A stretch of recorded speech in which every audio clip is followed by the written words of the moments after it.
Go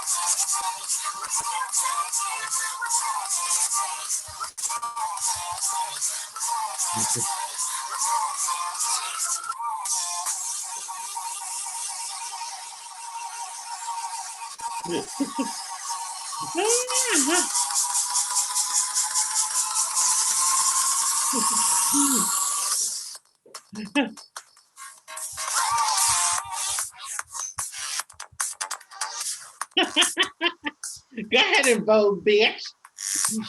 Go ahead and vote, bitch.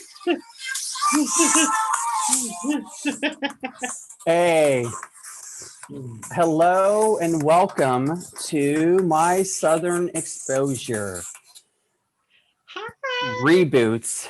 Everybody is here, myself, the uptight host, and also the most beautiful co-host in the world. Oh, flattery will get him everywhere. So there's three of me, right? There's me, and then there's me, and then there's me. There's a lot. There's a lot. There definitely is a lot there. It's good to That's be for back, sure. honey. I know. Thank God. And we're back just before the big day. Tomorrow, honey, is the big day for America. We will see who our next leader is.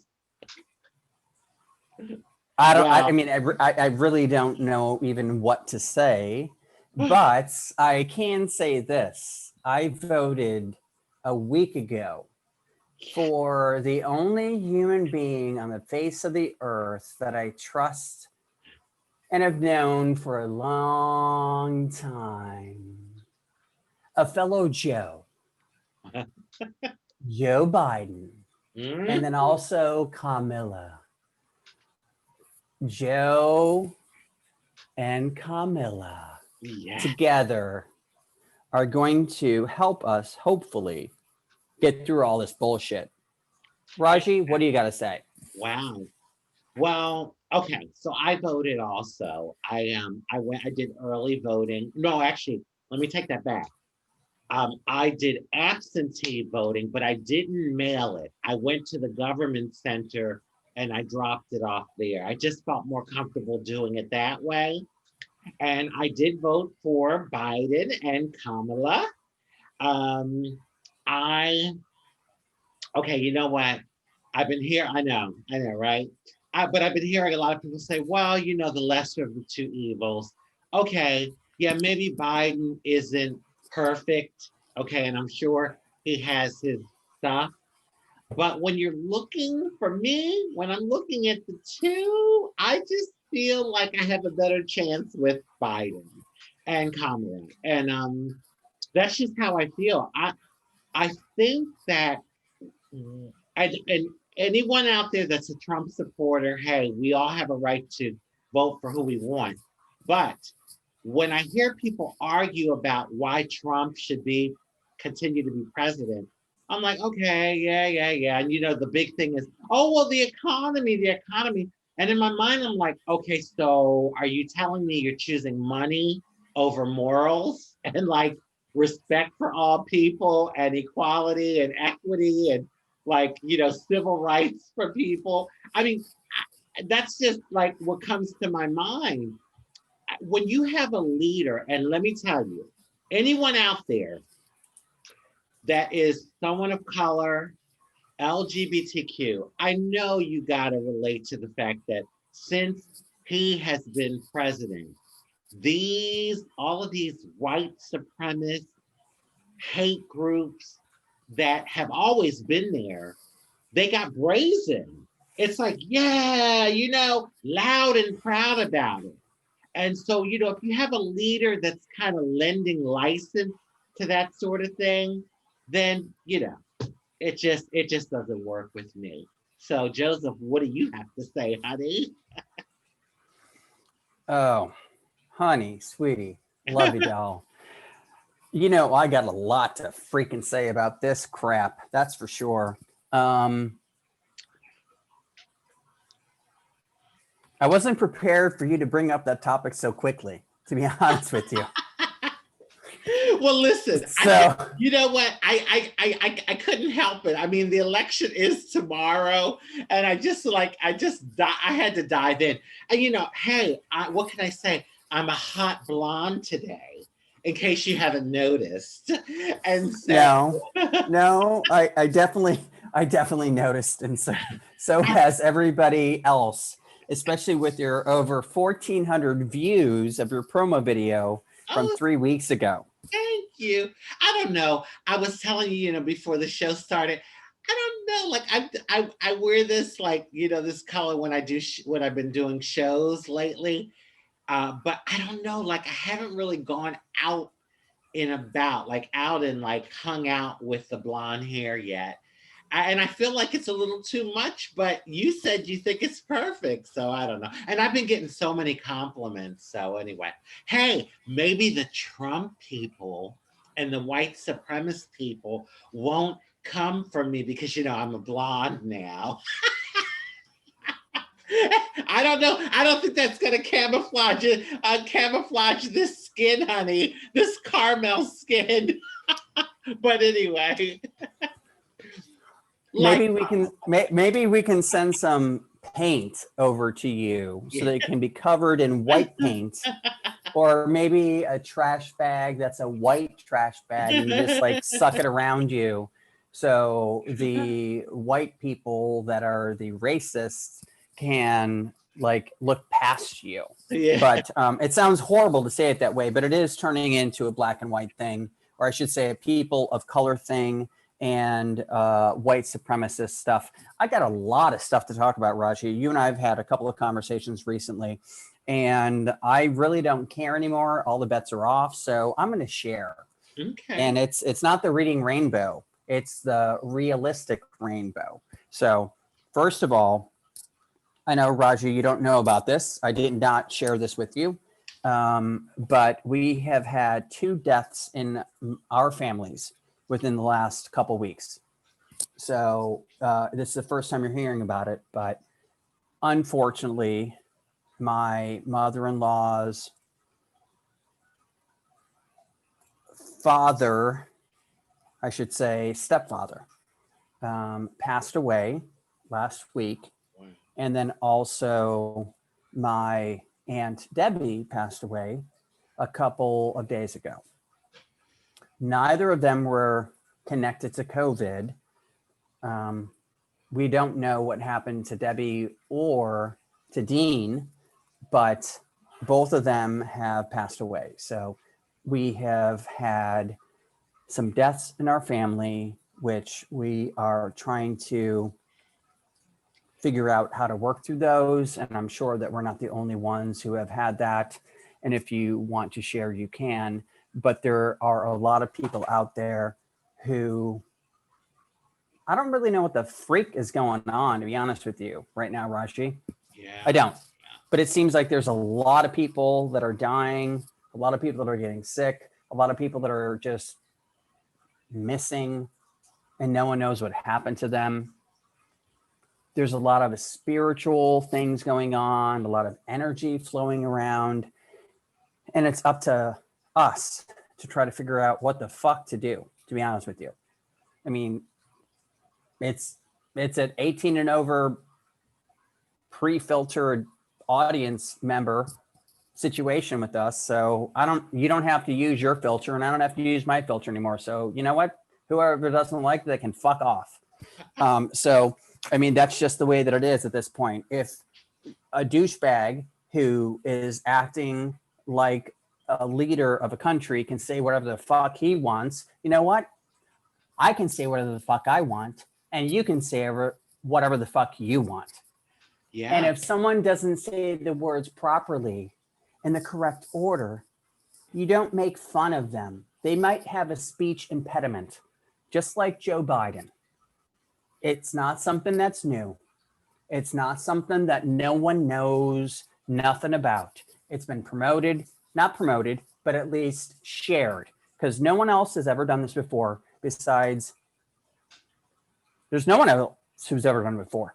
No one ever else has run for a political office that actually acknowledged what their faults were. I've never heard of any person running for a political office that ever actually had a political ad that talked about what their faults were, what their defaults were, what their problems were. And with Joe Biden, at least we know he could not speak. He stood in front of a mirror and tried to stop himself from stuttering. And then when people tried to make fun of that situation, it tells me a lot about what's going on in America, personally. It really does. It really, truly does. So it's about time that we transition away from fake and we transition into something that's real. And the reality of what's going to be happening probably for the next year, 2 or 3 or 4 years is a whole bunch of hard bullshit that we're going to have to go through. What we think in America as spoiled children of privilege, and that's pretty much what it is. We've had everything handed to us on a silver platter. We really have. Anything that you want, you can get it in America. In America. And guess what? And guess what? I want to live in America. It's all gonna go away. It's all gonna go away like 2 fucking fingers up your fucking ass. If we don't decide what's more important, people are more important than making money. Not to sound crass or not to be rude with what I just displayed, but I think that it's important for people to suck it up and understand that what we're going through is something that's really unique. And back in 1919, there's photos of people that had masks on, just like we're wearing right now. And back then, we had an opportunity and we improved things. But I'm curious to figure out what you think about what happened back then, Raji, and what you think is happening now, because it feels like a repeat to me. But by the same token, I think we're on the precipice to be able to improve things and escalate to a new level of existence and spirituality. What do you have to say, Raji? Yeah. Well, first of all, please accept my condolences, Joseph, on the loss of your 2 loved ones.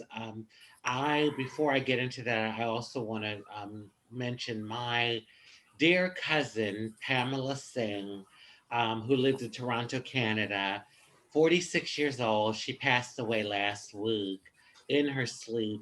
Not sure, I know it's not COVID, but they did an autopsy and still haven't gotten the results yet. So we don't know exactly what the cause of death was. But the fact is she's gone into spirit now. And ironically, we hadn't talked in a long time. And in September, we talked after like a few years, and we talked for about 3 hours on the phone. And it was just like yesterday, it was like we just continued where we left off. And it was so organic and authentic. And I mentioned that during the call, and she was like, well, cuz that's our connection.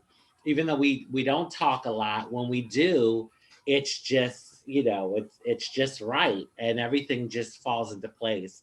So I'm so grateful I had that last conversation with her. Because we talked about everything. We talked about politics, current events, our family. It was just, we went from one topic to the other.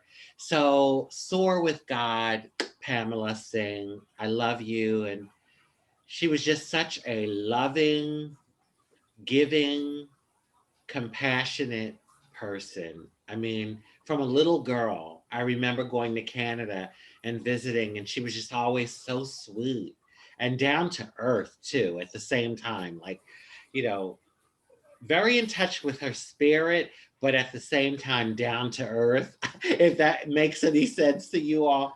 So anyway, I just wanted to give her a shout out. In heaven, Pam. I love you, girl.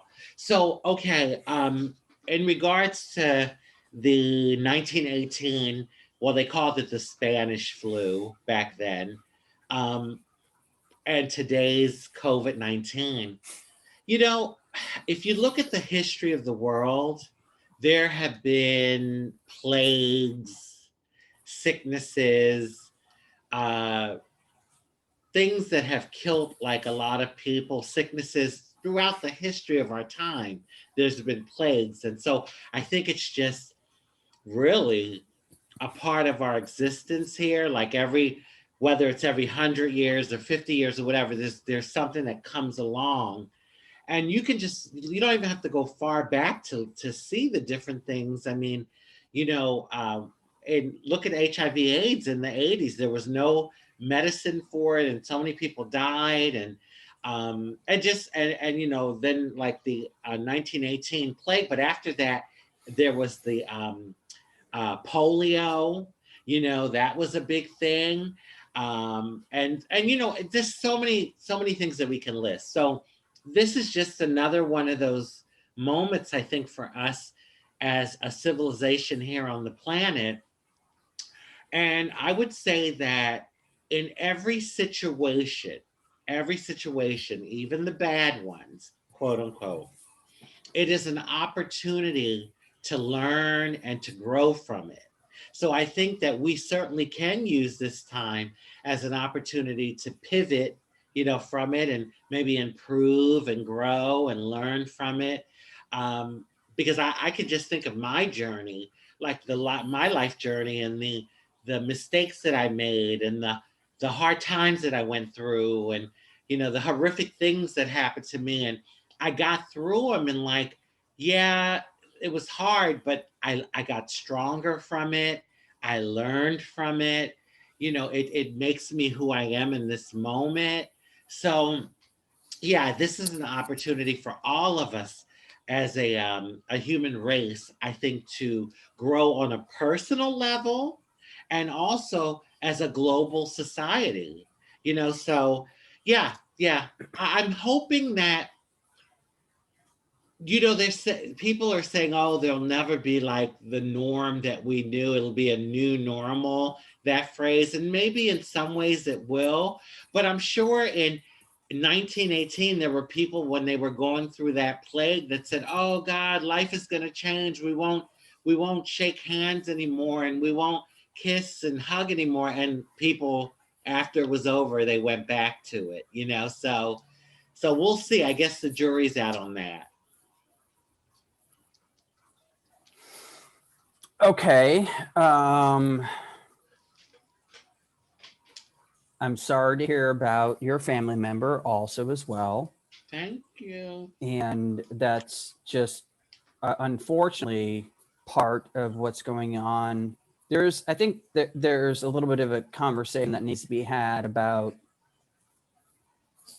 religion and everything else. We can delve into that whenever you want to. Raji, seriously, it is something about spirituality and where our energy goes and where our energy is right now while we are in these little frail bodies that can just keel over at the drop of a hat. Even though you think that you're okay, like my Aunt Debbie, she was fine. She got her doctor appointment. Everything was fine 2 weeks ago. And then she ended up, unfortunately, deceased on the floor, and her daughter had to walk in to find her. And that's an unfortunate situation for her because Debbie deserved a lot better than that. Just like Uncle Dean, I should say, Dean deserved better than what happened to him as well. And maybe part of what's happening right now is part of what's already described in biblical terms about people just going away in a snap, where people just leave the earth at the drop of a hat and no one knows why. It might not be the way that we've been taught in biblical form that everyone disappears instantly. It might be your niece, your cousin disappeared in the twinkling of an eye. It might be Debbie disappeared in the twinkling of an eye. It might be Dean disappeared in the twinkling of an eye. And in God's terms, or in whatever power that it is, because everyone has a different God, it might be the same thing for that being. Whoever that being is, when that person snaps their finger or wants that person to come, it might be the same moment for that. It's a different moment for you, a different moment for me, a different moment for Rick's mom. It's a different moment for everybody, but it might be the same thing that we've been taught in biblical terms, at least for people who subscribe to that, like myself. And you don't have to, and you don't have to share, but I'm just saying, like, it might be that might be part of what we're going through right now. But I do want to bring up some terms, or I should say some data, and then we can go on to something different, but I do have to acknowledge this. So this is based off of the CDC guidelines, and oddly enough, I never believed the CDC until the current orange monster decided to discount them. Ever since he said that their numbers are wrong, that's when I started to believe their numbers. So Texas has had, unfortunately, they currently have 957,000 cases of COVID in the state of Texas. They're quote unquote number one, not in a good way, but they are. 18,582 deaths. California, 939,000 cases with 17,671 deaths. Unfortunately for you and me, Raji, we're number 3. 807,000 cases, 16,788 deaths. And the strange thing is, New York is just hovering. They have a lot of deaths, but they're way below us. New York has 514,000 cases, but they have 33,174 deaths. The strange thing, I shouldn't say strange, I kind of predicted this, and I think if people look back on the videos from this show and possibly backtrack to the other show that I was on that I no longer promote, that I projected. Illinois has 425,000 cases with 10,091 deaths. So I'm still sticking with my original number. I've restated it before. Florida is going to end up with 60,000 deaths by the end of this hot freaking mess that we're calling. And we're already at 16,000.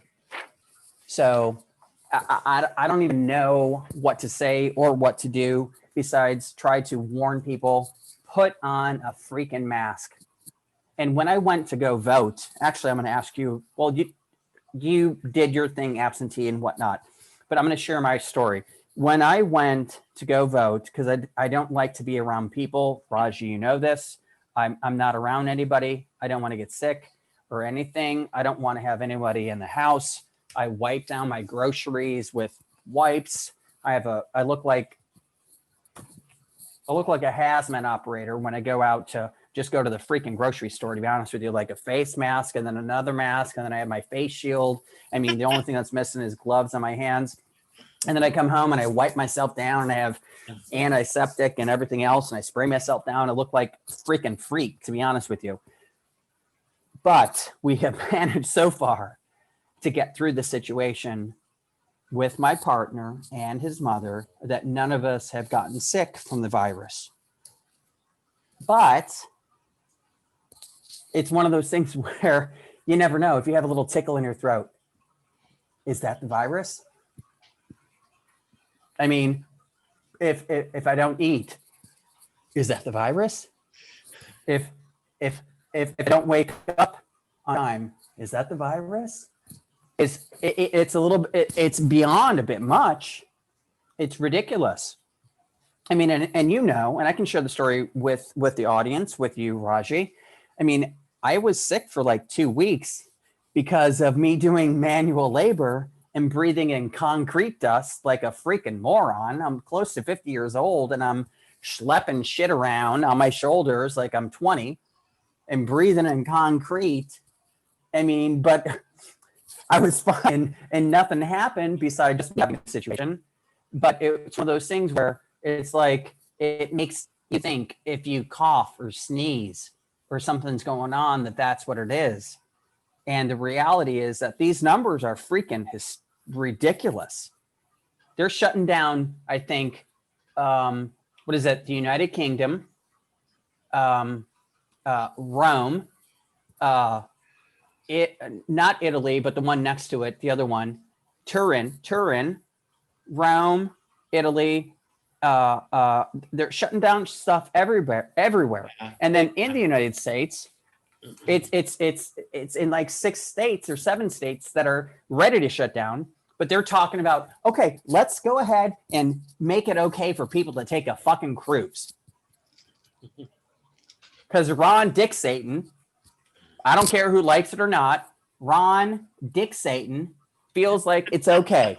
Come down to Florida, spread the coronavirus, just so you can go ahead and have your ocean view on a fucking boat to nowhere. And then guess what's going to happen when you get on that boat? Boys and girls, if you get sick, you get locked in. And then guess what's going to happen to mommy and daddy? Mommy goes one way, daddy goes the other way. And then who knows where you're going to go? If you don't have your documentation in place, you're going to be in a border camp somewhere. Oh my God. Oh, Raji, what do you got to say? What do you got to say about that? I had my little rant, so sorry. Oh my God. Oh, okay. Where do I begin? Wow. Okay, yeah, actually, I did hear about the European countries closing down. I have a friend that lives in London. He says England closes on Thursday. They're going on shutdown. I know France and Italy, and then here in the States. I mean, God, lately watching the news, the numbers. I mean, they were saying, I think, was it on Saturday, that within the 24 to 48 hours, there were more positive cases than back in May. I mean, that's like, okay, wait a minute. So, from the beginning, they said that it was going to be another surge or another, I guess, spike, to use another word. And so here it is. And I think it really is happening. I wear my mask. Okay, I really do. I try to wear my mask because, that's the least we can do. Like, to me, that's the least.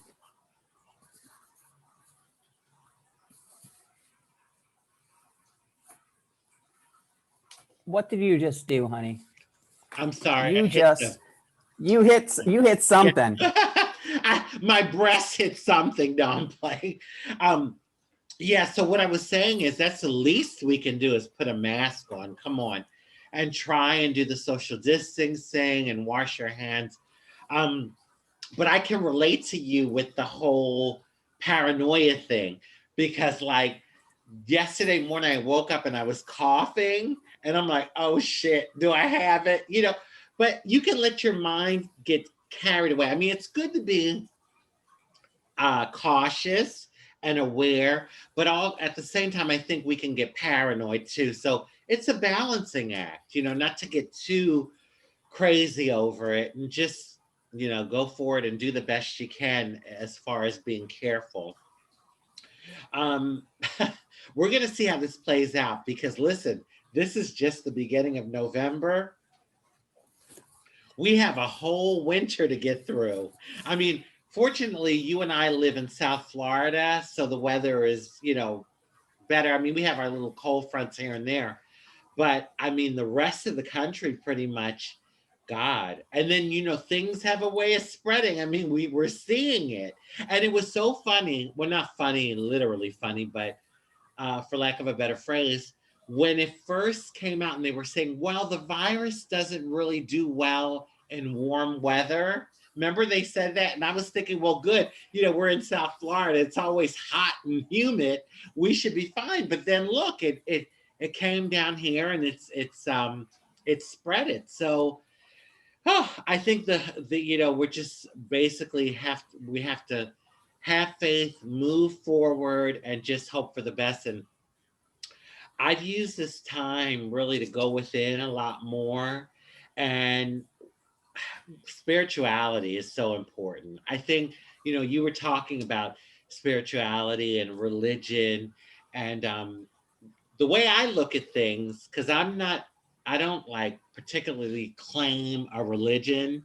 My mom is Christian, my dad was Hindu, my sister grew up and married a Muslim guy.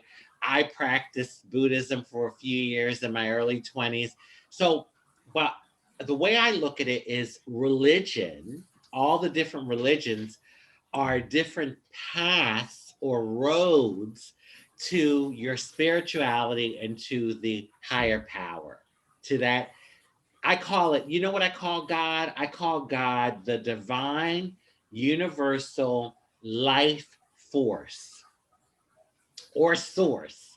And that's what I believe. I believe that it's God is like the glue to the universe. And I don't look at God like a man up on the throne in heaven. I look at God as an energy force that lives in all living things, that's a part of all of us. So anyway, whatever your spirituality is, whether you're Christian, Muslim, Hindu, Jewish, Buddhist, or you're just spiritual, do whatever you have to do to go within and ask to be led for your life.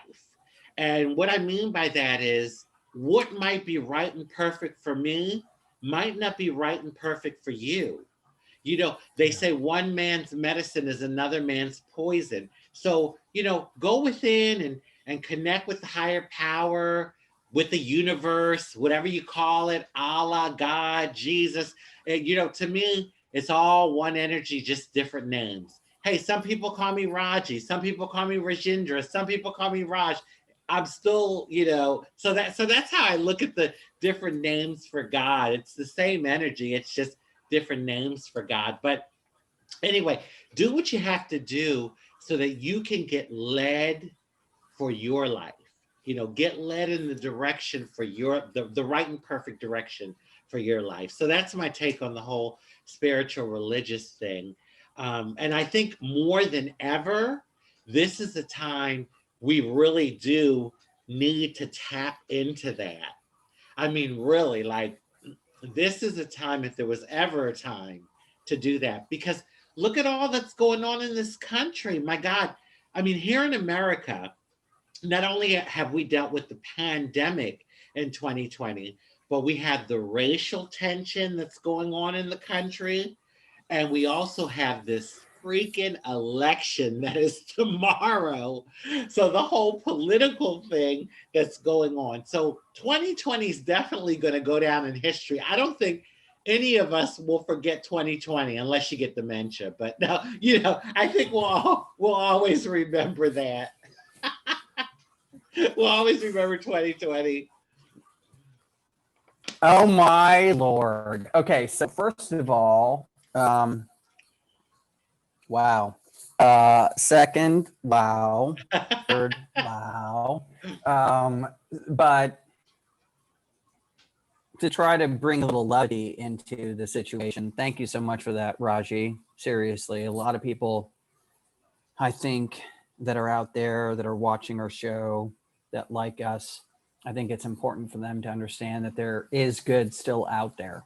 And whatever good is inside of your body, your spirit, your mind, your heart, your soul, it's really important to focus on those things right now. But I do want to talk about the politics of things, partially because that's what you ended on.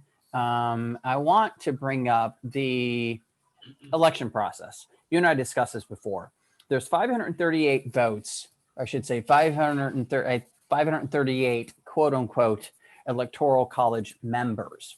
And you and I discussed this privately. And what I want to try to do is break it down for other people so that they can kind of understand the importance or the insignificance of the electoral college, because it's two different things. There's good stuff about it. There's bad stuff about it. You and I discussed it. I suggest that you at home whoever is watching our show, that you pull it up yourself. Just Google, I don't know any other word to use besides Google at this point in time to be able to find stuff on the internet. So Google your shit out. So the fact is that the Electoral College has been around, and it was the original purpose of the Electoral College was to try to even things out. The purpose was to be able to help small states be able to have a voice that's in comparison to large states with the larger population. So little cow towns and workers are just as equal as New York executives. But somewhere along the line, all the shit got fucked up. There's no other way to say it. Somewhere along the line, it got corrupt. That's my perspective with it. So, electoral votes, popular votes.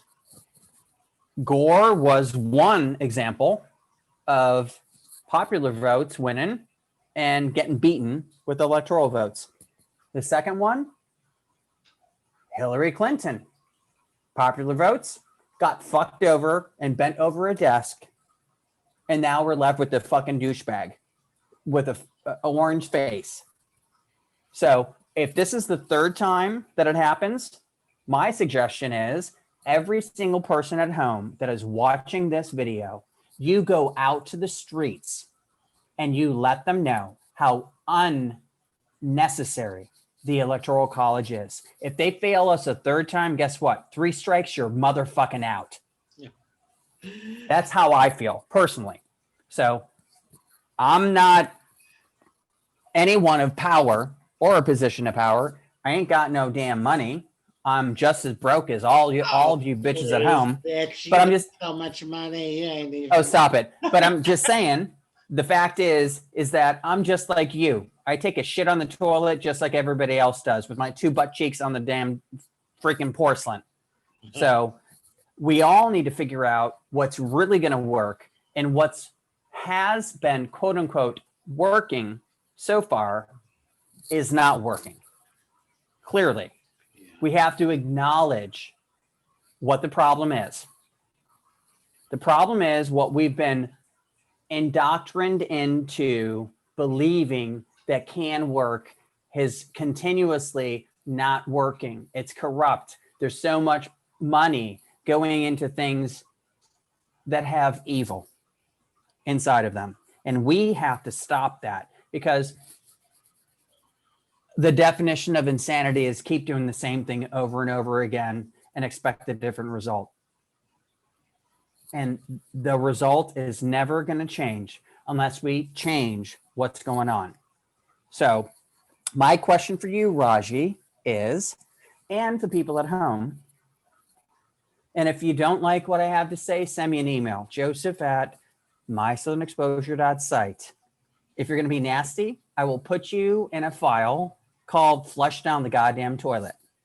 So you can go ahead and send me a nasty email and I'll block your ass. If you send something nasty on my Facebook or Twitter or Instagram or Instacart or whatever I got, guess what? I got one answer for you right there. It's a middle finger. So it's my show and our show. Raji and me, we're the ones in charge, not you. And no matter how much money you have, you can't buy our shit. So I'm sorry, but seriously, at this point, it's life and death for people, Raji. You know more than I do. Yeah. You know more than I do about being in life and death situations. I've only had it happen twice within less than a year where people pointed a gun at me. I've never had that happen ever before in my entire life, and I've had it happen twice in less than a month. And I got sick from God knows what the fuck what. For 30 days, I was sick. No one else was sick, just me. It was because I worked myself so hard. Yeah. And I was doing manual labor and not paying attention to what my limitations were. I'm a I'm close to 50 years old, and I'm out there trying to work like I'm a 20-year-old kid. Yeah. Like picking up 20, 50-pound bags of concrete and throwing it over my shoulder and building a deck and building a shed and lifting plywood up over my head like a fucking idiot. I shouldn't have been doing that. That was some stupid motherfucking shit that I did. But what I'm saying though is with the current political situation that we're going through, I think that it's good and evil. And it's been good and evil going back and forth all of our lives, I think, Raji. Our entire lives have been good and evil. Good's been in power, bad's been in power. Good's been in power, bad's been in power. Our whole entire lives. And I hope and pray that good will overcome evil and we do not stoop down to their level. My question for you is, what do you think about the political process of voting? Because a lot of people out there think that their vote doesn't matter at all. Yeah. Well, okay, so I can totally relate to feeling that way because after last election where our election system was hacked into, you do start to wonder, like, my God, can we even count on a legitimate election system? And when you don't have a legitimate election system, you don't have a democracy. You don't have a country, a democracy. So I understand people worrying about that. I think at this point, and I said to myself, listen, yes, I'm skeptical over the election system, but I have to have faith, because the thing is that if we don't vote, okay, for many of us, there was a time that wouldn't have been able to vote. So, that is a right that we have as citizens of America. And so it's important to exercise it. So even though I've been skeptical of the system lately and wondering, like, if it really is legit and things are going to be fair and square, wondering if that's going to happen, I still had to proceed with faith and hope in our democracy. And so I went and I voted because I just, I believe that, there is a system that can be just and righteous and that's what I'm trusting in. And I hope that this election we will have that. I do know this though. If Trump loses tomorrow, he is not going to go out without a fight. He's going to go out screaming and kicking because of his ego. And so he'll probably accuse the system of being hacked into, and it's a fraud, and he'll want to recount. And I mean, I don't even know if we're going to have our results tomorrow. I think this could go on for a few days before we get the official announcement as to who's going to be our president. But yeah, it's and I also know this too. No matter who wins, whether it's Trump or Biden or Trump, there's going to be some shit that goes down from both sides. There is going to be some stuff that goes down. This country right now, and I think the globe, the world, the earth, in many ways is in like this transition. There's like a purging going on, and there's a resurgence of things going on, and America is not excluded from that. We definitely have some stuff to deal with. And when you talked about, Joseph, how for all of our life, the good and the evil, I think that since the beginning of time, there's been a tug of war between good and evil. And then you have to question, well, for without the bad, would we know what the good is? Like maybe the yin and the yang has a purpose, and but not to say that I've subscribed to evil, but I'm saying Yeah. since the beginning of time, it's been around. It's been this tug of war of good and evil, and so you have to, I have to wonder about that.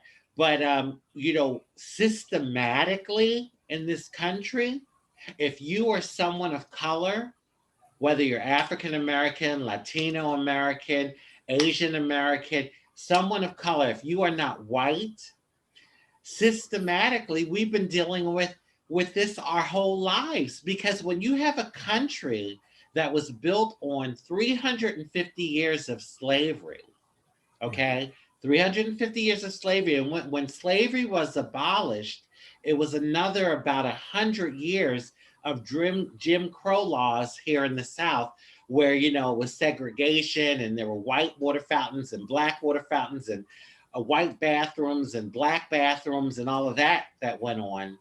That's 450 years. The civil rights movement was in 1964. Okay, how many years has that been? 1964, what, 50 something years?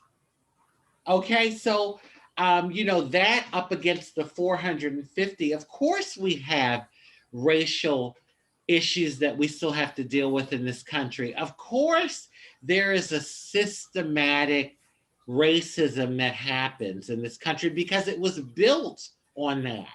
And so we've come a long way. I don't want to be a downer completely. I mean, we've come a very long way, but to walk around and deny the fact that there are issues of race in this country is to be, you know, like an ostrich with your head in the mud, And so, really, and it runs deep. It runs very deep because when I watched a video recently about slavery and all the money that was made off of slavery, because think about this, you all, if you have a business, right, and there is no sort of overhead for labor, like all your labor is free, can you imagine the money, the profit that you're making? So let's look at, this country enduring slavery, all the money that was made on the backs of human beings, okay, that were living in deplorable conditions and treated horribly and killed and beaten and et cetera, et cetera. And they weren't paid for their labor. But meanwhile, these owners, these masters, these plantation owners were making so much money. And I think in the video they said that in today's world, it would have calculated to billions. All right. And so I have white friends. I have some really great white friends.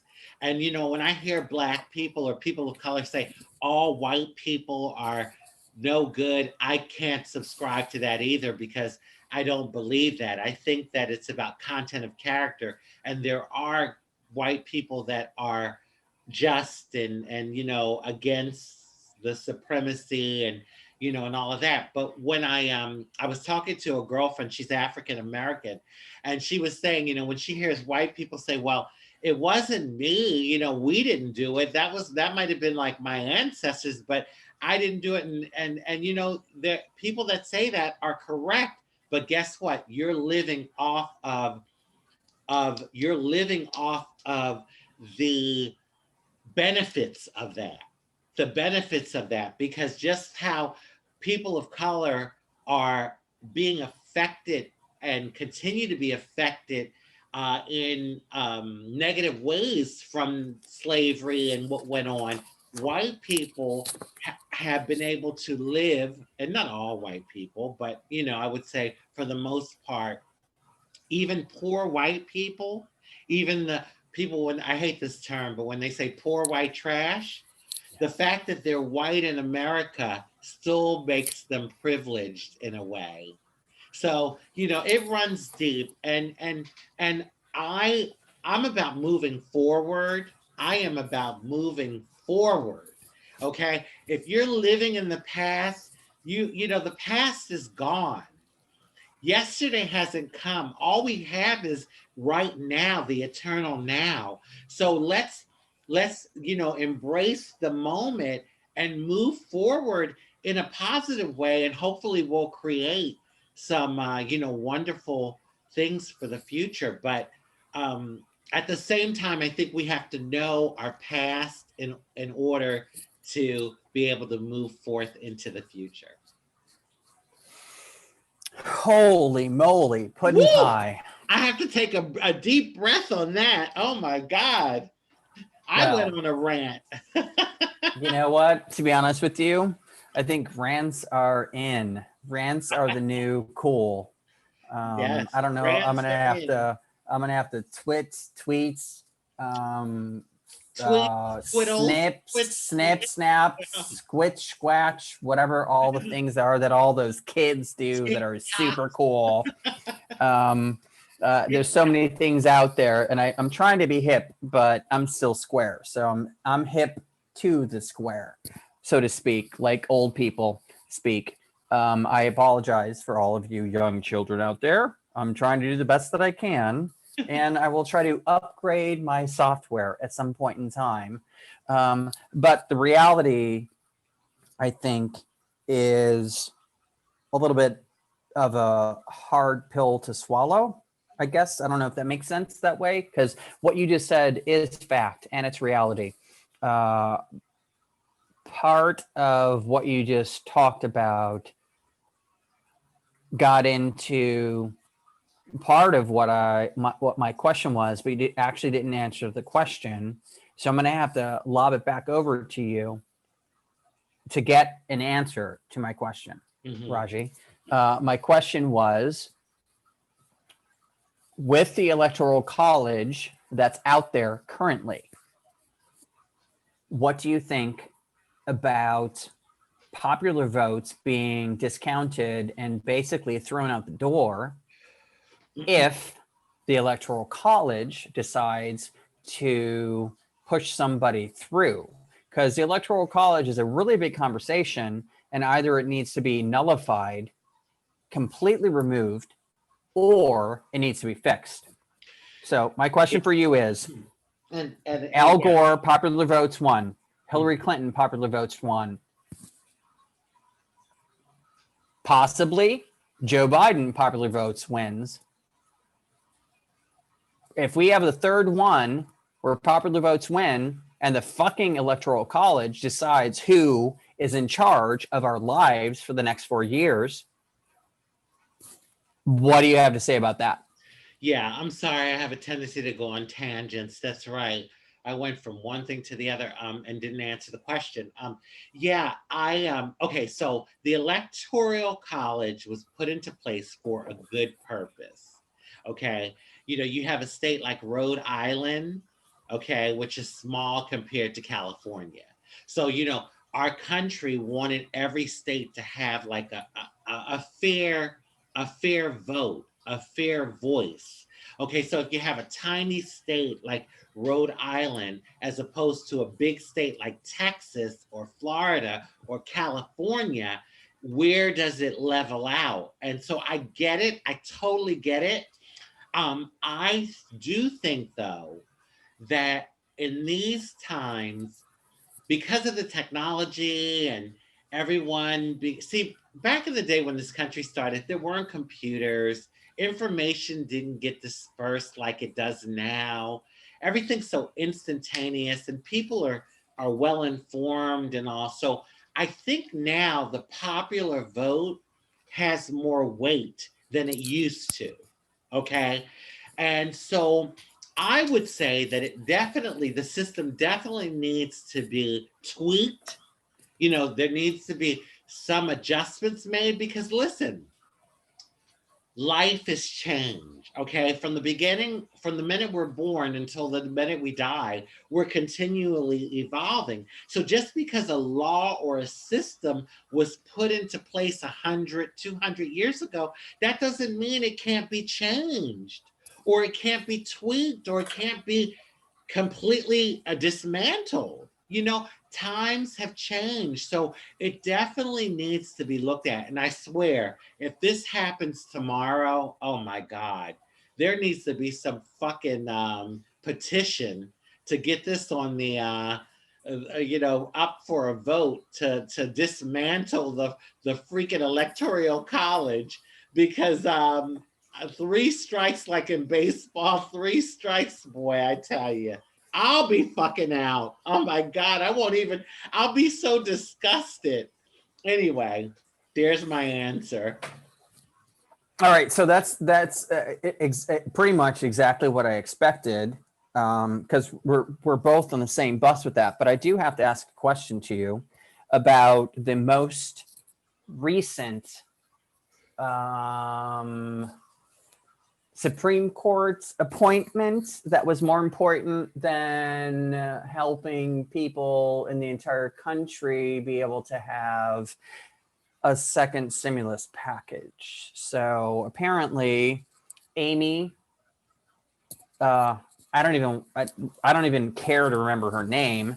The white supremacist Amy, who is now apparently the newest, I should say, Supreme Court justice, was pushed through on basically, I don't even know, a magic carpet ride. Is the only thing I can think of. And my question for you in reference to that is a pretty simple one. You were talking about, and I know, and a lot of the people that we know are intelligent. So everything that our society, LGBTQ, is under direct annihilation with this Supreme Court justice forced approval under the guise of a fake leader of the United States, the Orange Monster. So my question for you is, what do you think is going to happen after Joe Biden actually becomes the president? Ideally, that's what should happen. Or the orange-faced monster somehow serendipitously continues to be an authoritarianism dictator. What do you think about those two possible contentions and what's going to happen? Because just because, you know, the orange-faced monster and all of his kids go to prison doesn't mean that they're just going to disappear. No, of course not. And I mean, first of all, let's look at what Trump has done as far as the courts are concerned in this country. He has appointed 199 judges to the courts around the country. So he's done, I think, if I'm not mistaken, 3 to the Supreme Court, and then the rest to circuit courts around the country. Okay, so out of all of those judges, not one was a judge of color. Okay, you mean to tell me you can't find one qualified lawyer that would be, you know, would be able to sit in a position like that of color? Come on. And then they want to talk about white supremacy. Like, what are you talking about? White supremacy? Bullshit. I mean, come on. That there alone says it all. Okay? There needs to be, our court system needs to reflect what our country looks like. Okay, now maybe it wouldn't be completely even because, you know, white people in our country happens to be more in population than other groups of people, but still it needs to reflect that more. People from all walks of life need to be judges sitting in positions like that. So basically, yeah, basically that said it all. Like him appointing all of those judges and putting them in power in place, in positions of power. I tell you, I mean, I was like, damn, he really didn't waste time. That's one thing he got done. And with this whole new Supreme Court justice, I was furious because I'm like, these motherfuckers, and excuse my language, but that's how angry I was. Told Obama back in 2016 when he wanted to nominate someone or appoint someone to the Supreme Court, nominate, because they have to go through Congress and the Senate, but to the Supreme Court, told him, oh, it's 11 months away from the election. That's way too close. Meanwhile, they're shoving someone into the Supreme Court a week and a half before the elections. Oh, come on. Listen, like my good friend Sean's great grandmother used to say, you can piss on my face. You can't piss on my face and tell me it's raining. Okay? You can't do that. You can't piss on my face and tell me it's raining. All of this talking out both sides of the mouth. We're not stupid. We're not stupid people. We see what's going on. Oh my God. I mean, this is just ridiculous. Anyway, she's on the Supreme Court now. They got what they wanted. They want a court that's not even. They want a court that's more, far right conservative. And what, to stop abortion that's going to continue anyway? Because even if you make it against the law, women are going to do it. They did it before it was legal. Come on. And these abortion pro-lifers that want to kill in the name of being anti-abortion, can anyone say fucked up in the head? So let's kill living human beings that have been born and living life. Let's beat them up and kill them to save a fetus. Okay. Now, let me tell you, if I was a cisgendered woman and I could have children, I'm not saying that abortion would have been something that I would have agreed with for my life. But what I am saying is that I believe women should have the right. They should have the freaking right. I mean, come on. That's just the moral thing to do, to be able to allow a woman to have the right to decide what happens with her body. A woman that happens to not be a fetus, that happens to have been born and is a living, breathing human being. That's pro-life, okay? So anyway, I just got so angry about that. And I was like, and then of course they found some mumbo jumbo to explain it. Well, the Senate and the Congress are, majority Republican. So this is the appropriate time to do it. And this and that and the other.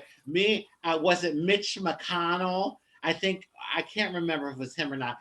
One of them said, in 2016, you can use this against me in the future. 11 months is too early. And then now he just flipped the script on us 4 years later. Oh, come on. Bull fucking shit. And I'm sorry, I just get angry because to me, it's like, don't say one thing, in the morning, and then at night you're saying the total opposite thing, talking out both sides of your mouth. I see this Miccosukee guy. He lives on the Miccosukee Reservation. And, every now and then we get together and we were talking. And then when I was talking about the whole political thing and, the white supremacy, and then he said that, that saying, white man speaks with forked tongue. I was like, that's so cliche. And it's just like one of those sayings that they I guess they used to say or whatever, but, and we both started laughing. But yeah, so yeah, a lot of that's been going on. So I don't know what's going to happen. I mean, these judges that are on the Supreme Court are basically there for life, or unless they retire. but they can basically be there for life. And oh my God, I was praying that Ruth would hold on. She really did her best, though. She did, and she did so much in her life. I mean, a true testament to women, women and women's rights. And I mean, she just had a spectacular life. And soar with God, Ruth Bader Ginsburg. But yeah, she couldn't make it any longer. But it was like, I was like, hold on, Ruth, hold on. And I know Trump was so happy he could push another far right conservative in. Now, you know what's so funny? She doesn't come off that way, but when I say that, meaning to look at her, you wouldn't really think it. But honey, we all know looks can be deceiving, very deceiving. Well, you know what? I got a lot to say about what you just said. Mhm, That's for fucking sure. mhm. First of all, white girl down don't mean nothing to me. Does not mean nothing to me. Just because she's a white girl and she looks like she's a nice person and she's has some moral and fiber, not like Metamucil fiber, but like she's got some substance to her existence, or I should say at this point, a soul, possibly. This little Amy, whatever, I don't even want to say the name because she doesn't matter. She's basically what I flush down my toilet on a daily basis. God. Oh, I don't know if she's that bad, but oh my No, God. apparently she is that bad, Raji. Apparently she is that bad. She used to sit on a board that propagated and pushed anti-gay, anti-everything that we stand for at some university. So I don't push anti-heterosexual stuff on anybody. Like if you're straight, I think you're great. Just leave me the fuck alone. Mhm. Like that's the way that I look at it. Like Yeah. you're a straight person. I love you. I care about you. I want to support you. I want to help you. Whatever you want to do in your life, you go ahead and do it. I want to help you do whatever you want to do, but don't try to tell me what I'm supposed to do. And you and me and a lot of us have been dealing with this our entire lives. And unfortunately, you've had some very volatile situations where you've been attacked. And I've never had that happen in my entire life. And you speak from a different level of what that's like. So, with the appointment of this creature, I should say vermin, Mhm. pond scum, a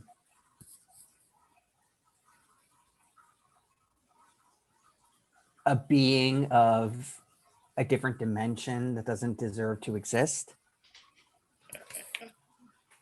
I think that's probably the most appropriate definition of this Amy thingy bitch. Amy thingy. Oh my This God. Amy thingy bitch. So this Amy thingy bitch, and you can quote me on that, and you can Google, subscribe, post, read, like, share, Amy Comey bitch. Mhm. This Amy Comey thing does not deserve to breathe the same air that we do. In my perspective, from my perspective, I should say, because she perpetuates hate and division and no acceptance unless it is what she says. And what we're going through right now, Raji, unfortunately, is just the tip of the fucking iceberg. It's going to get so much worse so soon. It's not good.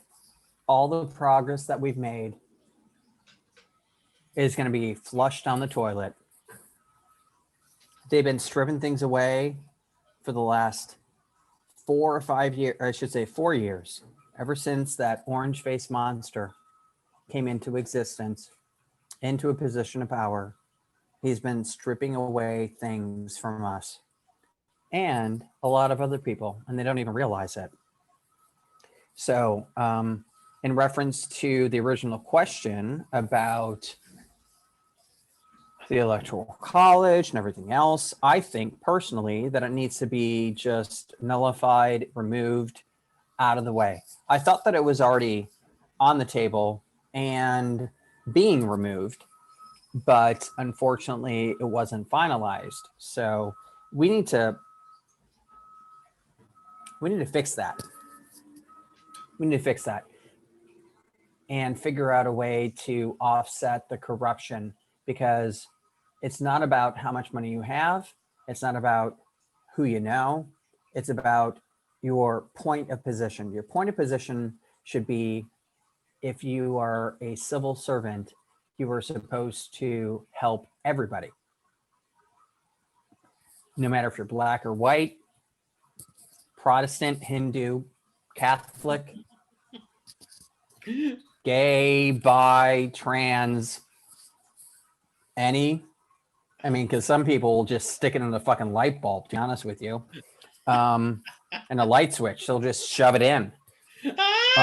So, I mean, it sounds kind of crass to say it that way, but some people are just any. Like, if there's a hole, they're going to stick it into it. Into it. They're going to. They're going to. They're like, oh, there's a hole. Oh, there's a hole. Just stick the light bulb in there. It's just kind of crazy that I had a light bulb sitting right next to the scene of the crime. But all joking aside, it's one of those things where it is good and evil. So we got to figure out how to get out of the good and evil. So my next question for you, Raji, is tell me something good. Tell everyone at home something good, something fun, something that's happening that makes you happy to wake up in the morning and do something. Maybe it might be about someone that you know, a business, some kind of nonprofit thing, something that's going on in the world to help other people try to pull themselves out of bed and pull on their bootstraps, so to speak. Mm-hmm. Give us something good, Raji. Tell me something good. I couldn't help but thinking about Shaka Khan and Rufus. Tell me something good. Da-da. Hey, tell me that you like me. Yeah. Okay. I know y'all are holding your ears like, oh my God. So anyway, well, I had the opportunity to collaborate and work with a wonderful outreach organization down here by the name of Trans Social. Morgan Mayfair and Ashley Mayfair are the founders of the outreach organization. It's a transgender-led and run outreach organization for trans people. So for trans people by trans people. And I did the last month I've been doing outreach, and we were able this week to pass out some really great gift care packages or gift bags. And so I was able to distribute some of them, and I got some really great feedback from the people that received packages and the gift bags. And, these are little things, but these little things mean a lot. And especially during a time like this. So also there were grocery gift cards that were distributed. And I know, honey, well, not all of us, but most of us, I think, could use a grocery gift card, okay? And especially if you're transgender and you're trying to survive and make it. So anyway, I love that. I've always been I would say humanitarian minded. And I just, any opportunity to do that kind of work, it just brings me joy. And I love to be able to help people in any way I can. Also, as I've lived life, I've learned I've had to like set boundaries too. That's important because you can stretch yourself too thin.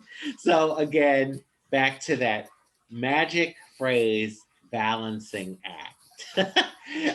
Yeah, so and let's see. I didn't do anything for Thanksgiving. Oh dear Lord. For Halloween. I'm sorry. I'm sorry. That's some funny shit. You're flash forwarding to Thanksgiving. For Halloween.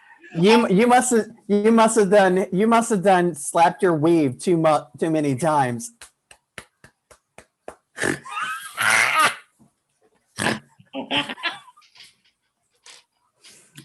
So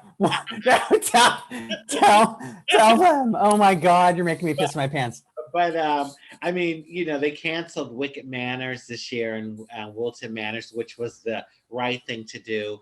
So I didn't do anything. It's interesting. The last couple days, I've been thinking about the holidays. And Thanksgiving will be in a few weeks, and then Christmas and New Year's. And I tell you, this year is going to look very different. I think for a lot of people because of the pandemic.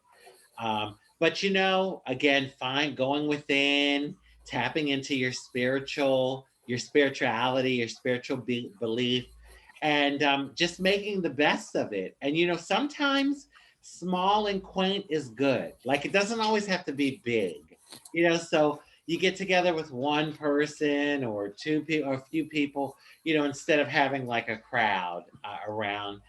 That doesn't necessarily have to be a bad thing. So anyway, yeah. What about you? Anything juicy? Oh, and before I toss it back over to you, oh, and I had this fine electrician guy. Oh, honey, 31 years old. Can anyone call me MILF? Well, that's what he called me as he slapped me on my ass. He's like, "You're my sexy MILF." I'm like, "Oh, wow. Look where I found myself. I'm now a MILF." But yeah, so that was something good. You wanted to hear something good, Joseph. I told you something good. Well, I think that everyone who knows Raji knows where to go to get some sex entertainment. Sex entertainment. I don't know how to say it correctly. I'm gonna have to work on putting the sex and the sauciness and the entertainment together in just one word. One word. It's Yeah. gonna take me a little while. I'm gonna have to sleep on it. Not on you, but I'm gonna have to sleep on it. He was cute. He was white American. He was like 5'11", tall and lean, nice body, strong hands, cute from head to toe, honey. Sounds just like my partner. I know. I think I've been hanging around with you too long. I had to have someone like him. Because normally that's not your thing usually. Normally I go for swirly, like I go for I know. or Indian, Asian, or black, or Hispanic, or or all of the above, or like a mixture of all of it, or some of it. But hey, never discriminate. Well, I shouldn't say never. Sometimes it's good to be open-minded and not discriminate because you could be missing out on something really fun. Ain't that the truth? Ain't that the truth, honey? Seriously. Okay, so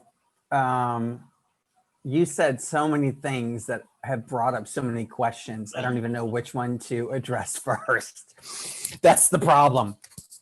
When we talk to each other and our little private conversations that we have. And okay, so let me back up for a minute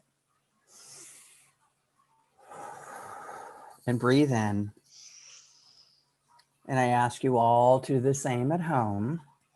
And I apologize that my mustache looks like Hitler because Unfortunately, I'm getting old. So the reason why it looks black here, that's the only hair that's still alive. And then we got a gray strip of all of my dying hair. So the reason why I look like a clown is that I'm not dyeing my hair. And I was thinking about doing the Anderson Cooper thing, but I'm like, fuck it, I'm done. All right, so my question for people at home is a very simple one. I should say for you as well. I got like 10 different topics in my head, so I'm trying to figure out, I don't know which one's going to come through because I got like 10 different personalities in there as well. So it's going to take a minute for me to figure out what to say next. But you know what I can do is talk about our brand new website, www.mysouthernexposuremediagroupllc.com. That's www.mysouthernexiposuregroupllc.com. You can go there. The whole point of doing this website is to help create original content for people to watch all around the world, no matter where you are. People like you sitting at home, you can make a video and upload it, and we will promote it. LGBTQ will always be dear to my heart because that's what I am. LGBTQ plus A, I, whatever other fucking letter they add to the bullshit. But basically, it's very important for me and Raji and everybody connected to us that we promote and try to help change the ideas or the misconceptions about who we are.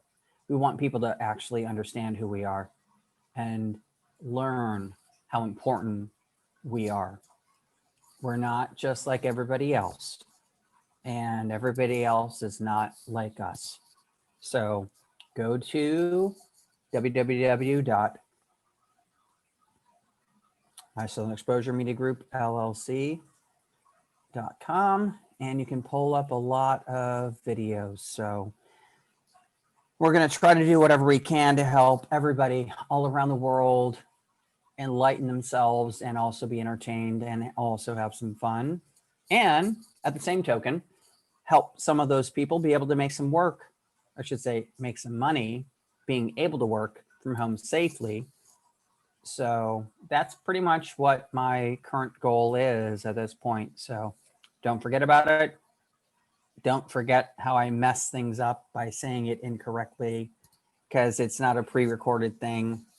I'm not good at pre-recording things, unfortunately. You all probably saw my video earlier. It took me 5 takes to be able to even put it online. I'm much better at doing things live. And if you don't like it, guess what? You can sit on it. There goes the fingers again. I know. Oh my goodness gracious. I've never given so many fingers in my life. Okay, but all joking aside, the whole point of My Southern Exposure Media Group LLC is for us all to help other people be able to have a voice and be able to be seen, understood, and we're not part of some gigantic corporation like everybody else who is persuaded by money. We don't have that issue. We don't have that problem. We want to help promote people. You might be a housewife sitting at home and want to show people how to cook. You might want to be a kid in high school who's graduating next year and wants to show people how to, I don't know, make a little tiny miniature motor car. I mean, it doesn't make a difference. Whatever you're doing, it's very valuable and it's very important for other people to see. And what we're doing today and what we've done since the beginning of the show is we are documenting what we are going through right now. And at some point in time, all that's going to be left is images of us. and the people that we're around. And what we say and what we do is going to define how people move forward, hopefully in a positive direction. All right, sorry. Had to have my little moment there, Raji. I apologize, but it's really important for people to understand that you know this much more than I do. You're the star of the show. I'm just the little henchman. Oh, listen to you. Oh my God. Flattery, Joseph. Flattery is a very good thing when it comes to me. Oh my God. So well, I'm just like tomorrow night, I'm like, I don't know. Maybe I'll order a pizza and I'll sit in front of the TV and just watch the numbers come in. I don't know, but I'm gonna do something, honey. I last time I remember last election, I just everyone knew that Hillary was gonna win. Well, except all the ones that voted for Trump, but um, and it was funny, even the political gurus, I got such a kick of looking at their faces. They looked like deer in headlights because they couldn't believe what was happening, you know? So I wonder what's going to play out tomorrow, but I guess we'll see, you know? The funny thing is, what you just mentioned, as I chew my Starburst, by the way, Starburst is one of my favorite little treats that I Oh, eat on a regular basis. Starburst. I love Starburst. Hey, it's reality TV. So if I got to go pee, guess what? You're going with me. But I'm eating my Starburst. How I can do a commercial for you, Starburst. Maybe we can, oh, I'm sorry. Did I actually say the name out loud? I meant to say a favorite candy flavor that I love to eat. I don't have their approval to say that name. Oh. Anyways, No, you're just you're just sharing your likes. I mean, you have a right to do that. And I do. I think it's still free to do that, right? Yeah. Oh, or do you think is it technically allowed to? Am I technically allowed to maybe drive my car into the side of a bus that says Trump? Because I think I just recently saw something on a video screen where someone drove into the side of a Biden Harris vehicle. I mean, I don't know. Is it only legal or acceptable if you're the dictator? And I say dictator, meaning dictator taught, because apparently Trump's thingy is about the size of a starburst. So my question is for you, Raji, what the freak do you think about what just happened the other day? So. Yeah, I know. You know, it's something how people like do stuff and feel they can get away with it. And I thought that was horrible. Those Trump supporters that they basically tried to like sideswipe that Biden Harris bus. And, you know, and they were pretty bold. You know, so yeah, I thought it was horrible. It wasn't right. They wouldn't like it if it was done to them, you know. But hey, talking about like people, you know, injustice and what's fair and what's not fair. I mean, look at these shootings. You know, there was a shooting recently in Philadelphia. My mom lives in Philly, and she was telling me, and I saw it on the news too, but she was telling me about this Black guy. He had mental health issues. He was having oh, what's the word? Episode. Yep, that's the word I was looking for. He was having an episode, and his mom called the police, you know, for help. And honey, he did have a knife on him. They ended up shooting him 14 times and killing him. Now, I had a discussion with my mom about this and with some other people.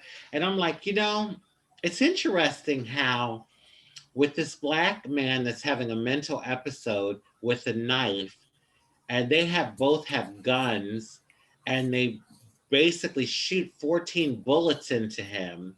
Like they couldn't find another way to subdue him, like maybe shoot him in the leg or, taser him. Supposedly they didn't have taser guns, but, did they have to really shoot to kill? And then I wonder if they train officers like that. If you end up dislodging your weapon, then you have to shoot to kill. There's no middle ground, like shoot to disable. I don't know. I'm asking the question, but it's interesting how that happens. And then what's even more interesting to me and more horrible, for lack of a better word, is that how this guy, this black man who was having a mental episode with a knife, gets shot and killed by 14 times by 14 bullets. But the guy that went into the movie theater some years ago back in Colorado and killed 17 people, I think it was, white guy, by the way, police were able to get him into custody without incident. The guy here in Florida that bit off those two people's faces because he was on drugs, white guy, by the way, interestingly was able to be apprehended with no incident, no sort of being shot or anything. The guy that was walking down the street after he shot two people, 17-year-old kid with a gun in his hands, and the police are basically waving to him like, hi. White guy, by the way, is able to get taken into custody without incident. If that was a black guy, I can almost guarantee his ass would have been fucking dead today. Anyway. Well, it's not funny, but it's interesting that you say all of what you just said, because that's my observation. So apparently the bullets only affect people who are not white. So my suggestion for everybody out there, if you want to commit a crime, paint yourself like a white person. Maybe to make it even better. Maybe I'm just saying, I'm just shooting from the hip here. Maybe you should put on a wig also as well, so then you can be white bitch down. You can be a Karen. You can be a white bitch down. You can be Karen. So if you're a white woman, and then you can walk down the street with a gun and kill people, and then you're okay because you're a Karen. And don't wear a mask either. While you're doing it, don't wear a mask. Apparently, that those are the only people on the face of the fucking planet who can do whatever the fuck they want to do. And whoever doesn't like what I have to say, you know what I got to say? I got 2 letters for you. Oh God. That's it. Oh, hey, I got 2 more letters for you. There you are. Oh, 2 more letters. So if you're a white bitch, you can do whatever you want. But if you're black, guess what? They're coming for your ass. They'll kill you if you steal a gallon of milk. Oh God. They're going to treat... Seriously, Raji, I'm not joking. I know. But it's one of those things, if you don't laugh, you cry.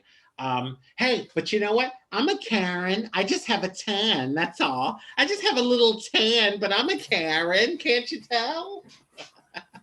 No, but yeah, no, seriously, it really is horrible. And it's definitely an example of the double standard in this country, the double standard, and how race really runs deep. And, it's almost like these police officers are so afraid of people of color. I don't know, like it's something, I mean, I get it. When you're putting your life on the line as a police officer, you want to make it home safe that night. You want to get home to your family. I get it. But I just come on, overkill, 14 bullets into this black guy who was having a mental episode. Come on. Okay, I'm going to stop you right in the middle of your sentence because it's not about them getting home safely. It's not about them getting home safely at all. And you and I are giving lip service to this big, gigantic elephant in the room. This is systematic racism that has been forced upon us ever since you and I were born. Yeah, yeah. No, I agree. I agree. So it's not a matter of them getting home safely. Guess what? There's people of color who try to enforce the law and they get home safely. It's a miracle, apparently, that they know the difference between good and evil. Yeah.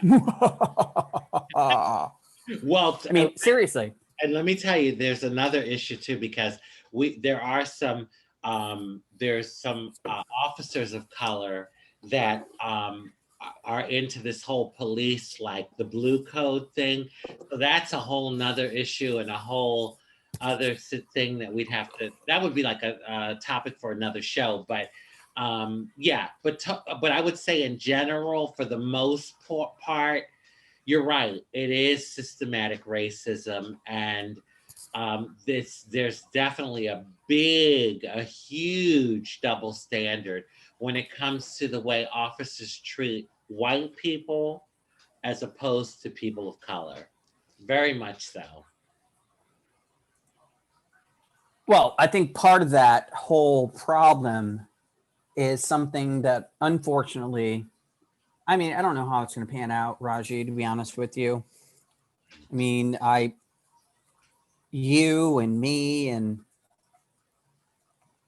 my partner are part of a generation that are young enough to potentially be able to, quote unquote,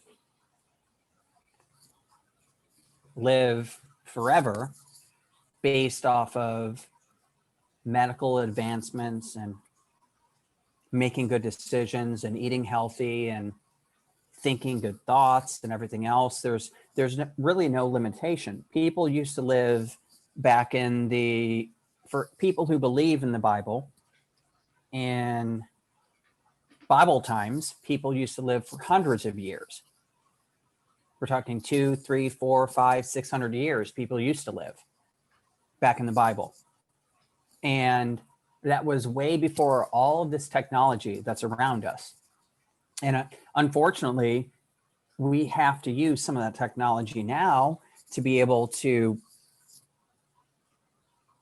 express ourselves and potentially help other people be able to see the expression of that and hopefully embolden them in a way to understand things that no one else would be able to do before. Like there might be some person in Podunkville. I don't know the name of the city, but I'm just saying some person that's watching the video from today in the middle of nowhere might be the person who helps fix everything. And what we're talking about today might resonate. It might make sense to that individual. And that person, whoever that person is, might be able to create a way or think of something new that you or I don't know about. And it might help human beings change or evolve in a way without contempt, without evil, and perpetuate things in a way that's good. Our little conversation that we have might help motivate somebody. Speaking of that, I love that. And that's why I want to recommend to our viewers an excellent video to watch. His name is Dr. Bernard Beckwith. It's on YouTube. It's free. Dr. Michael Bernard Beckwith. Sorry. Dr. Michael Bernard Beckwith Manifest the life of your dreams. And let me tell you, this video is excellent. I think it's life changing. Take some time to listen to it. And if, you were talking about, the whole thing of like moving forward as enlightened beings and all, this is a wonderful way to get that charged and accelerated. And I've been listening to it. Actually, I started listening to it. I think for the first time I listened to it on Friday, and over the weekend I must have listened like 3 more times, 4 more times. So it's one of those things like one of those videos like each time you listen you get something more from it, and so I recommend it to you all. Do that. You will feed your soul. You know how we get up and we pimp ourselves physically, and even men do it. That even if that means a haircut or a shave, or we brush our teeth, we wash our bodies, we groom ourselves. You know how we stuff our face? we eat we eat to stuff our face and feed our bodies. Guess what? It's important not to neglect your soul, because that's the thing that's eternal. And so nurture your spirit, do things to uplift your spirit. And a video like that will definitely do that for you. It's interesting that you say that, because I think I pulled up some information, and you can pull it up later, Raji, as well as the people who are watching the show. I think they had a research study of 5,000 different doctors or theologians, or I can't remember who it was or what they did exactly per se, which I usually am really good with quoting whatever the thing is. But they were talking about the human consciousness, I should say, the brain, what's inside of your head, that it creates and perpetuates your life while we're alive, and also once we're done. Yeah. So they apparently have figured out a way to like measure it somehow. Wow. And it is something that no one understands. No one has a fucking clue what's going on with it. But Raji, you understand, because I text message you things on a regular basis about different things that happen to me, where sometimes I just it just seems so absurd that sometimes I can't write it down because I don't have a pen. And sometimes I have a book and sometimes I don't. So then sometimes I text message you, or I text message, like I get like 10 or 15 people that I text message. And then I just like send out text. I just got to get the crap out of my head. But there are so many things that we do not understand. And actually it's a really good question to ask. And I didn't plan on doing this right now, but apparently we're going to. The visible light spectrum for human beings is a very small little sliver of what you can see and not see. People can pull it up. I think it's 20 or 30 different little bars on a gigantic 3,000 or 4,000 thing. Like, okay, so let's say this is visible light spectrum, like from this hand to this hand. And what human beings can actually physically see is like this. Okay. And then in addition to that, human beings can, what all of audio that's available out there is like this. And what human beings can actually physically hear is about like that as well. Wow. So there's research. I suggest that all of you at home start to pull it up on your own, and you can confirm and verify that I'm not talking out my ass like the orange faced monster. So, but the fact is that human beings are like this in the visible and audio. And dogs are like this. Dogs and pets, no more. Like your dog and your cat and your fish, they know more than you or I do. They just cannot articulate in the same way like we do. And we think that we're in control. How fucking hysterical is that? How braggart or how stupid is that? Like, okay, don't forget about the economy because it's really important. You got to make certain that the Dow goes up and the S&P goes up, and don't forget about your interest-bearing yield funds, and don't forget about setting some money aside to make certain that when you retire, you're good. But it's okay because we're only like $9 trillion in debt for the United States government. But you have to pay your bills, but we don't have to pay ours.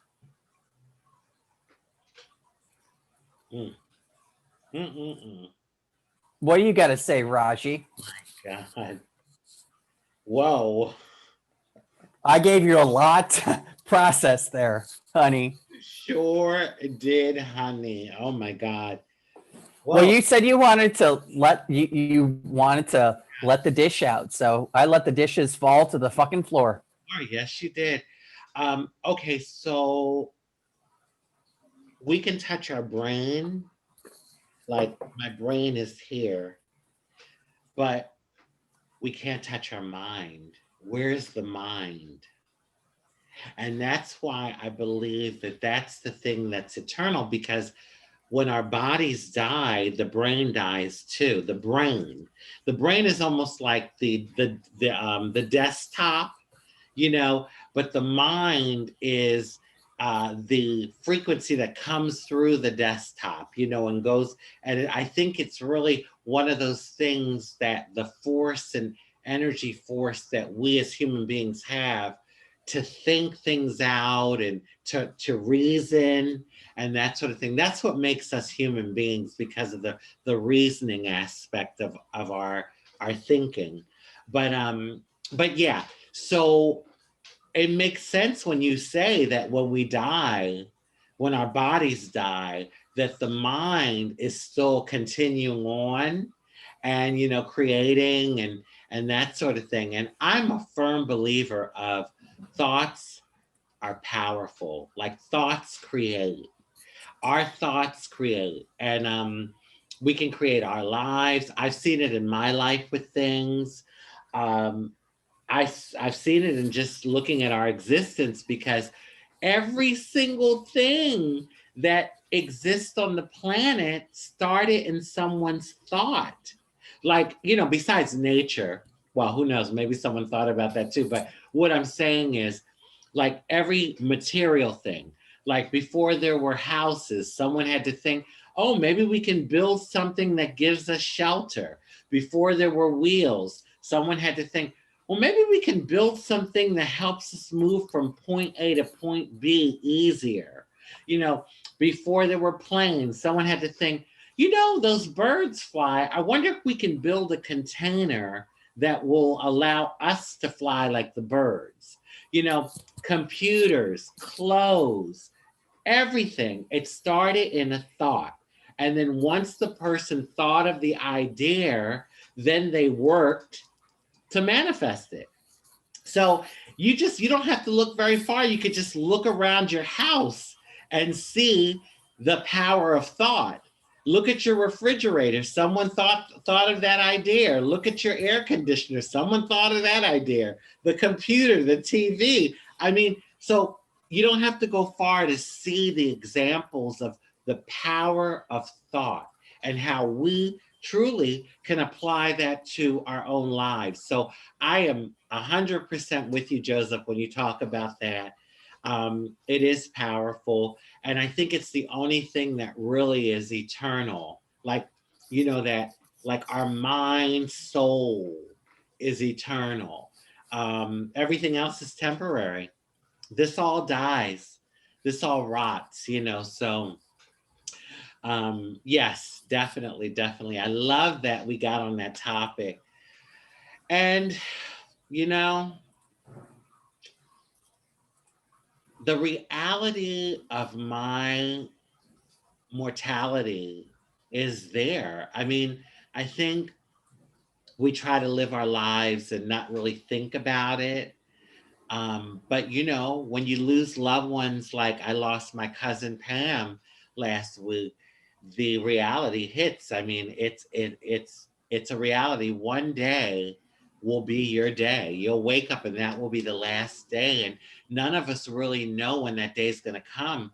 It's, you know, there's a saying, everyone has a reason and a season, and no one really knows how long their season will be.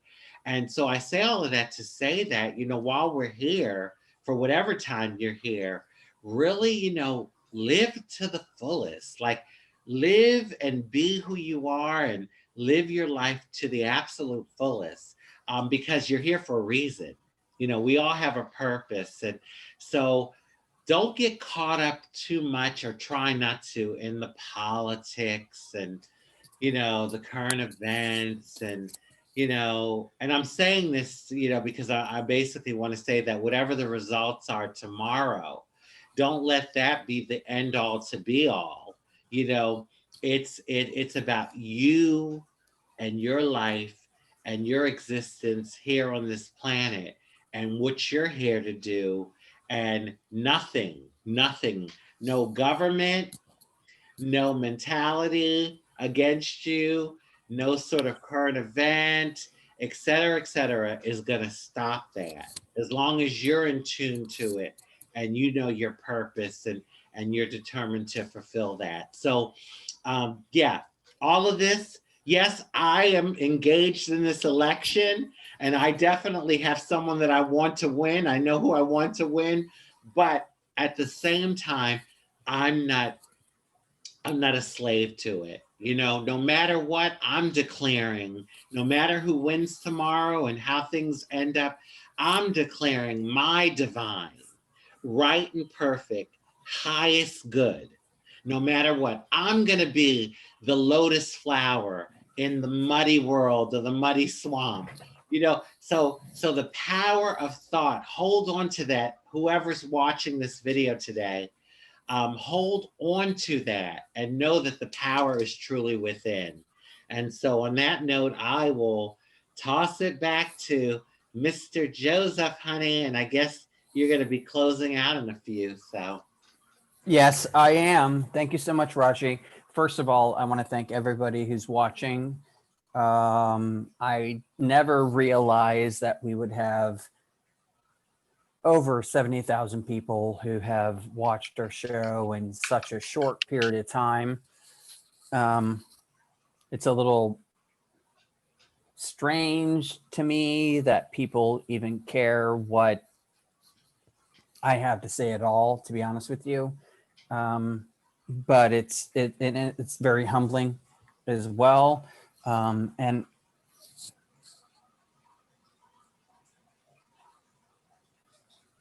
it motivates me. It really does motivate me. It motivates me to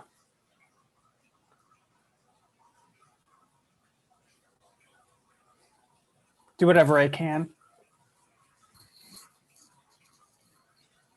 to try to help whoever I can in whatever way that I can do. I want to help. And with people like Raji and all the other people that we know,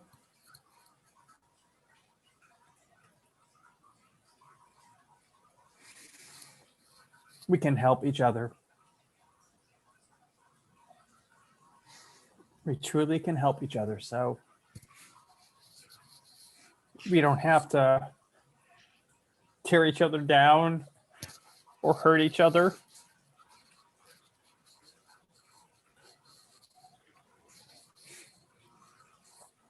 We can support each other instead. and that's, Raji? yeah, that's powerful, Joseph. And see, you know, that is really coming from your soul, because this all of this fuck you through the show, that's just, our vibrato. And it's almost like our defense mechanism. But to the core of us, isn't it really all about loving one another and trying to embrace one another and touch the world in our own unique ways?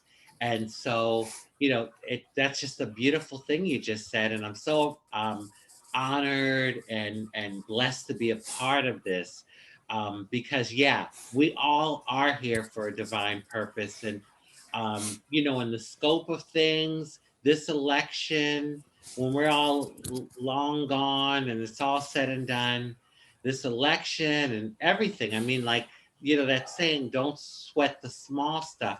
I mean, in the scope of things, when you really look at things and break things down, how important is it all really?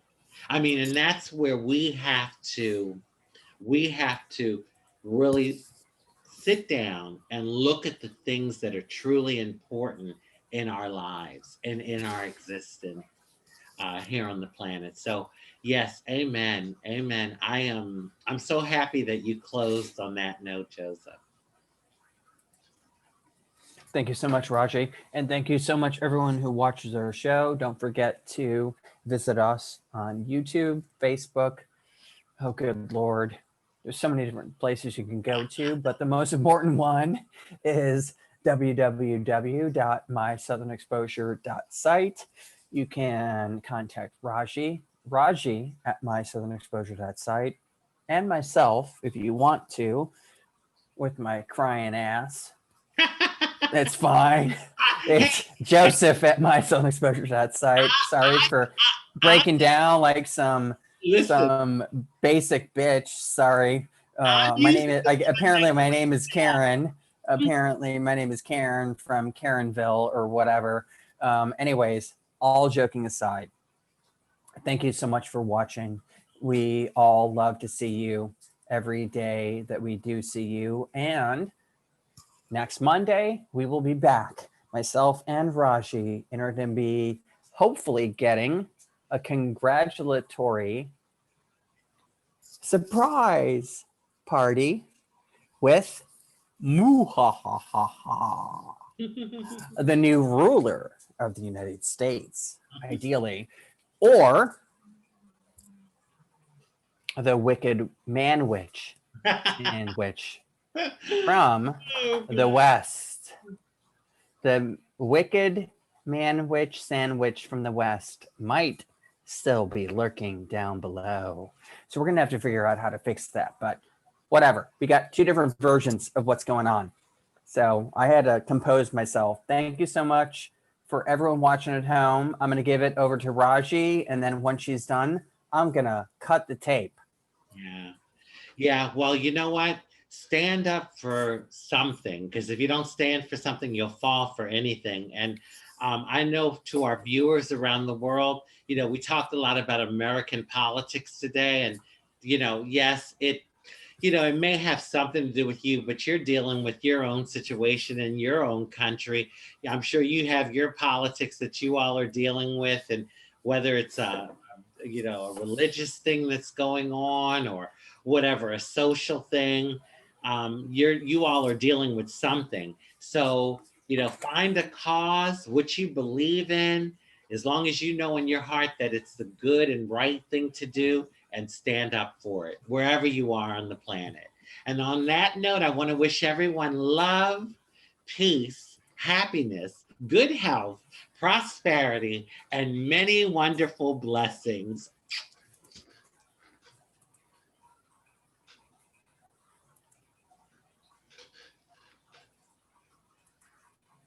I'm sorry. I'm still trying to figure out how to end the call. I'm so sorry. I don't even know how to end